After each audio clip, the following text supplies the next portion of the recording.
For me, joining the band, I just joined. I'm the newest member, and I was with another band called the Lloyds of London. The whole band was 4 Asians. Crazy name, another crazy name. And the lead singer decided, so 3-piece band, and we actually won like some awards and stuff. And but the lead singer decided that he wanted the band to be about him and not so much a band. And that's not what I was looking for. I was looking for a band where everybody had equal say in things. And it was funny because Maurice, I put an ad on I don't even know where it was, man, and he kept emailing me saying, hey, are you still available? And I was like, no, I'm with this band right now, I'm cool, and he kept emailing me, and finally things were working out, and I was like, yeah, I am available. And so, you know, I came in and played with him, and it was pretty cool, and that's how it goes. For me, I was actually in another band. I'm a big Metallica fan, okay, so I'll say that. So I like the old thrash Metallica, like the old stuff. So I'm in a thrash band, that's what I play.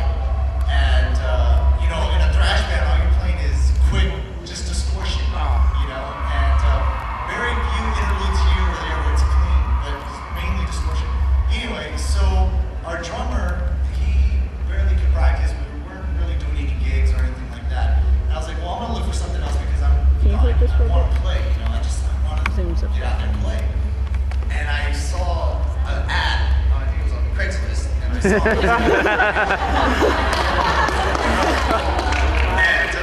that is so down I was like, okay, let me, the guitarist, let me go check him out. And I talked to Maurice and stuff, and so I went and I auditioned, and I listened to a few of the music, and it was like, man, that's kind of cool because aside from what I used to play, they had so many cool, you know, effect pedals on the guitar. They were just very experimental, and I was like, man, that's kind of cool because I had quite a few pedals and I never used them, you know.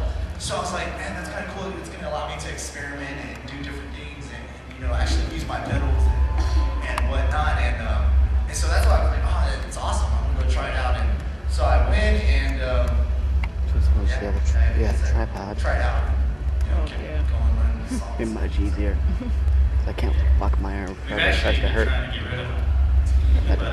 Just lock my arm right there. When it starts to guitar. What happened to the guy that really likes ketchup? Alex, he actually, well, we'll just tell you what happened to the other two guys.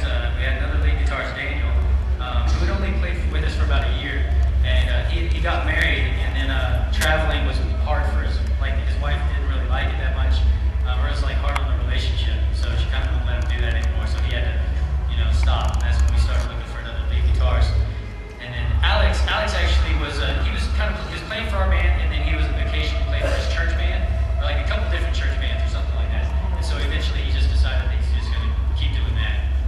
So it wasn't anything, like there was nothing real negative or anything, like we were like, yeah, get out of here. It was just time to move on. But he was good. He's a good bass player. Yes. He's going out of focus. Oh, he does it. Yeah, that's not a good sign. You know, I studied martial arts, and so it's a little different for me. Like, I feel like I can call on those, especially like reactions, a lot easier. But at least that's the only time where I would use it, like sugar diet. Like, I know a lot of people like, okay, example, I was doing this game just recently, and I'm in there, and it's like just a typical character that I'm used to playing. You know, he's got a lot of fight stuff, and got to make all these like. And so he walks in there and he gives me the sword. You know, he's like, here you go, this is for all your fighting stuff, so you can swing it around and stuff. I was like, do you actually want me to swing this around? You know, I was like, well, you know, just so you can get into it or whatever. And I was like, well, yeah, I can't do this. My arm's kind of buckle. But I held on to it.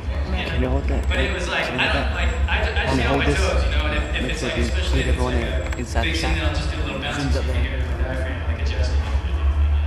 But most of the time I don't really move too much in there. And it's dangerous too to move around too much. People knock over, or it's expensive. You can like break a $3,000 microphone. You don't want to do that.